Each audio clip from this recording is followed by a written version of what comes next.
Hello friends, perfect academy में आपका स्वागत है। आज हम टॉपिक पढ़ रहे हैं सर्किट। तो सर्किट होता क्या है? सर्किट में हम सबसे पहला टॉपिक पढ़ रहे हैं इंटीग्रेटेड सर्किट। इंटीग्रेटेड सर्किट को हम शॉर्टकट में आईसीज कहते हैं। क्या कहते हैं? आईसीज। तो अब ये जो आईसी है वो बनी कैसे है?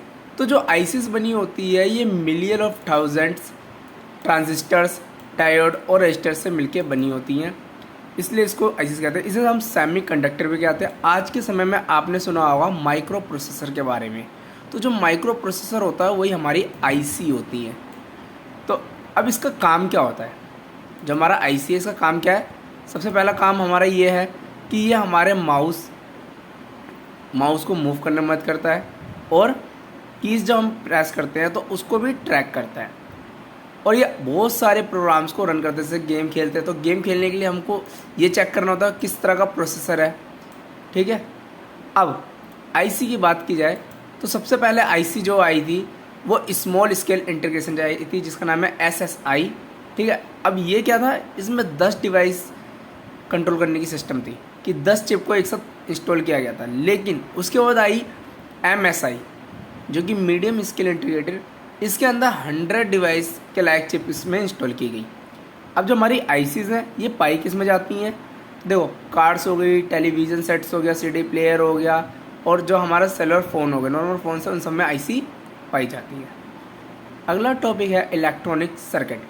इलेक्ट्रॉनिक सर्किट से पता चलता है कि बहुत सारे इलेक्ट्रॉनिक कंपोनेंट होंगे। ठीक है। तो इलेक्ट्रॉनिक सर्किट को हम ईसी कहते हैं। तो ये भी बहुत सारे ट्रांजिस्टर से मिलके बना होता है। इसमें रेजिस्टर्स होते हैं, कैपेसिटर होता है, डायोड होता है। जैसे कि ये एग्जांपल में दिखाया गया है, ये हमारे डायोड हो गए, ये कैपेसिटर हो गया, ये ट्रांजिस्टर्स हो गया। ठीक है। अब ये क्या है कि ये एक पाथ पे काम करता है। अब पाथ का मतलब क्या है? जैसे एग्जांपल ले लो, ये हमारा एक पाथ हो गया, ये दूसरा हो गया। अब इसको जब आपस में करंट पास हो रहा है तो ये वर्क कर रहा है, लेकिन बीच से मान लो यहाँ से ब्रेक हो जाता है। ब्रेक होने के बाद ये काम नहीं करेगा, जो कि इसका पार्ट टूट जाएगा। तो इसका यूज़ कहाँ होता है?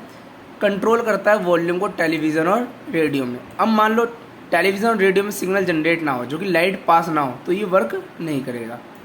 नेक्स्ट हमारा अगला टॉपिक आता है ट्रांजिस्टर वर्सेस वैक्यूम ट्यूब। तो देखो, जो हमारा ट्रांजिस्टर और वैक्यूम ट्यूब है वो अलग अलग तरह के हैं। अब देखो, जो हमारा ट्रांजिस्टर और वैक्यूम ट्यूब है इसके अंदर क्या है कि ट्रांजिस्टर बहुत ही छोटा है, लेकिन वैक्यूम ट्यूब बहुत बड़ा होता है। जैसे यहाँ डायग्राम देखो, ये हमारा ट्रांजिस्टर्स है और ये हमारा वैक्यूम ट्यूब है। तो देखो, ट्रांजिस्टर्स क्या है? बहुत ही छोटे छोटे हैं, लेकिन वैक्यूम ट्यूब बहुत ही बड़ा है।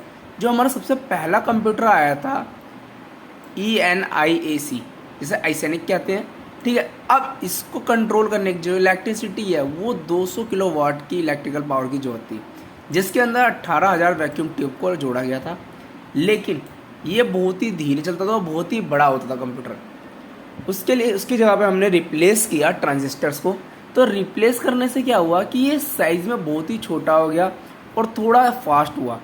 साइज स्मॉल हो गया, फास्ट हो गया, रिलायबल, जो कि यहाँ से वहाँ ले जा सकते हैं। तो ये हमारा टॉपिक था। वीडियो अच्छी लगी तो लाइक, शेयर और सब्सक्राइब करना। धन्यवाद।